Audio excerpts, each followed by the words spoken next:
सम्पूर्णबाट सिद्धिलेख। आज चाहिँ मैले यो तपाईहरुलाई ढोलमाला गर्ने साङ यसको बारेमा केही जानकारीहरु लिएर आएको छु र यो विशेष गरी चाहिँ आफ्नो इष्टदेव ढोलमा हुनेहरुलाई र साथै कतिपय साङ गरिरहने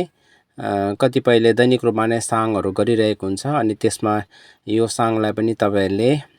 थपेर गर्नुभयो भने एकदमै राम्रो हुन्छ र विशेष गरी चाहिँ आफू लगायत सबै परिवारहरुको बाधा विघ्न दशग्रहहरु अकाल मृत्यु हुनेहरु त्यसै गरेर दुःख बिमारीहरु रोगहरु लाग्नेहरु पनि सबै शान्त भएर जाने अनि आयु वृद्धि हुने त्यसै गरेर पुण्य वृद्धि हुने निरोग भएर जाने अनि त्यसै गरेर मनोकामनाहरु पूरा हुने घरमा सधैं सुख शान्ति आउने र अनि घरमा सहहरु ले पनि बास गर्ने आफूले गरिरहेको काममा पनि प्रगतिहरु भएर जाने र साथैमा गाउँ घरमा पनि अशान्तिहरु भइरहन्छ झैझगडाहरु भइरहन्छ भने त्यस्तोहरु पनि सबै नै शान्त भएर जान्छ र अन्तमा चाहिँ आफ्नो क्लेश आवरणहरु पाप कर्महरु सबै शुद्ध भएर हामीले बोधि ज्ञान पनि प्राप्त गर्न सक्छ। त्यस्तो प्रकारको यसमा शक्ति भएको यो झिनला भएको चाहिँ यो जेजुनटोमाको साङ रहेको छ र तपाईहरुले यसलाई दैनिक रूपमा नै पाठ गर्नु सक्नुभयो भने धेरै राम्रो हुन्छ र यो साङ एकदम कम्ती पनि छ धेरै सजिलो पनि छ र यो साङ चाहिँ कसरी पढ्छ भन्ने मैले यहाँ तपाईहरुलाई पढेर सुनाएको छु र अनि यसको लेखिएर इंग्लिश नेपाली र टिबेटनमा पनि लेखिएको छ र तपाईहरु कसैलाई यो साङ इंग्लिश नेपाली टिबेटनमा चाहिएको छ भने अनि मलाई दिएको WhatsApp नम्बरमा तपाईहरुले मेसेज गर्नुहोस् होला म तपाईहरुलाई यसको PDF फाइल तपाईहरुलाई पठाइदिने छु र अनि साङ चाहिँ तपाईहरुले मैले यहाँ धाङ गरेर पढेको छु र समय भएको बेलामा तपाईहरुले बिहान बिहान सधैं नै धाङ गरेरै पढ्नुस् नत्र भने तपाईहरुले धाङ नगरिकन पढ्दा पनि हुन्छ। सांगे छेदाङ छोगे छोगनाम ला छाङचो बरदो दानी ज्याप्सो तागे जिन्सो गिबे सनाम जी टोला पेंजर सांगे डो परायो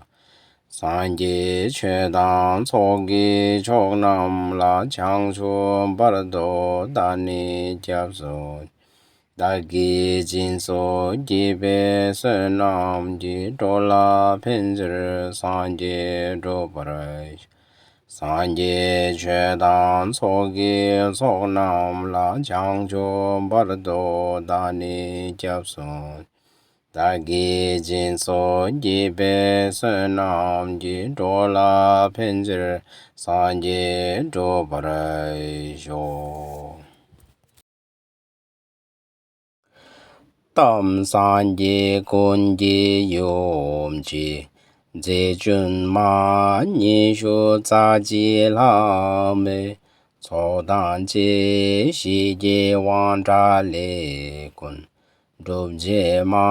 नेदर जेंडेन थोमे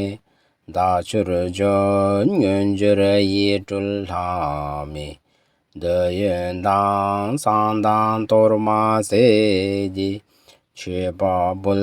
छेबर युल चोगोने देनी ला मेथुन यर छे छेमा कुंशी ने मेने चोने शीशिंग मे पर जे छार जो बेप्शिन लो चो लेकपा दान दुरना दाजा नाल जुर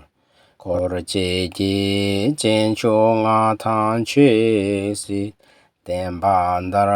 कोचे चुशी यारंगो दातर पेल गोने गोंदो पेलवे ताशी शो गोने गोंदो पेलवे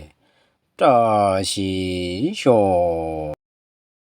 र मैले यस साङलाई धाङ गरेर पढे तापनि तपाईहरुले आफ्नो समय र सजिलो हेरेर धाङ गर्ने नगर्ने त्यसरी गर्दा हुन्छ। र अनि यो साङको पाठमा चाहिँ के बताइएको छ त, यो साङको शब्दहरूले के भन्छ त, यसको अर्थ के हो त भन्दाखेरि यसमा चाहिँ के लेखिएको छ भन्दा, हे तारा, सबै बुद्धहरूको करुणामय माता तथा 21 तारा र तपाईका सम्पूर्ण दिव्य स्वरूपहरू, कृपया यहाँ आइदिनुहोस्, पधार्नुहोस् र हाम्रो श्रद्धापूर्वक अर्पण गरिएको साङ, तोर्मा अनि अरू पूजामा चढाएको जति पनि सामग्रीहरू छ त्योहरू सबै तपाईहरूले स्वीकार गर्नुहोस् र अनि तपाईको कृपाले यस स्थान र सम्पूर्ण क्षेत्रहरूमा रहेका सबै प्राणीहरूको रोग, बाधा विघ्न, त्यसै गरेर अशान्ति हुने, दुर्भाग्य र अमङ्गल हुनेहरू त्यस्तोहरू सबै हटेर जाओस्। सबै मानिसहरूको स्वास्थ्य लगायत र पशुहरूको पनि स्वास्थ्य राम्रो भएर जाओस्, स्वास्थ्य रहोस्, समयमै वर्षा होस्, पानीहरू परोस्, अन्न बालीहरू राम्रो फैलिएर जाओस्, त्यसै गरेर पशुहरू, धनहरू बढेर जाओस् अनि सबैले सुख शान्ति तथा समृद्धि प्राप्त गरोस् भनेर भनिएको छ। र त्यसमा अझै के भनिएको छ त भन्दाखेरि, हामी लगायत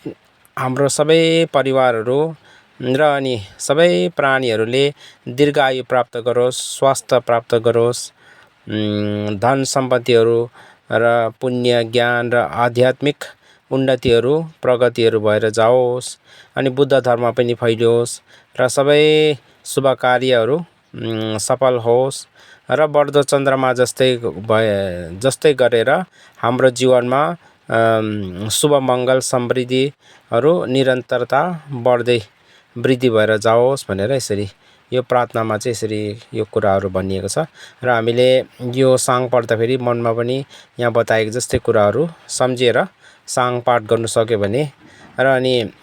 झेजुन डोल्माप्रति एकदमै गहिरो श्रद्धा, भक्ति अनि एकाग्रचित्त गरेर यो साङहरू पाठ गर्नुपर्ने हुन्छ।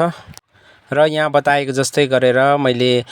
ढोल्माको प्रार्थनाहरू र ढोल्माको जीवनी सम्बन्धित र ढोल्माको मन्त्र सम्बन्धित अडियो भिडियोहरू पनि बनाएको छु र तपाईँहरूले इच्छा भएमा मेरो पुरानो भिडियोहरूलाई पनि हेरेर त्यसबाट पनि धेरै जानकारीहरू लिन सक्नुहुन्छ।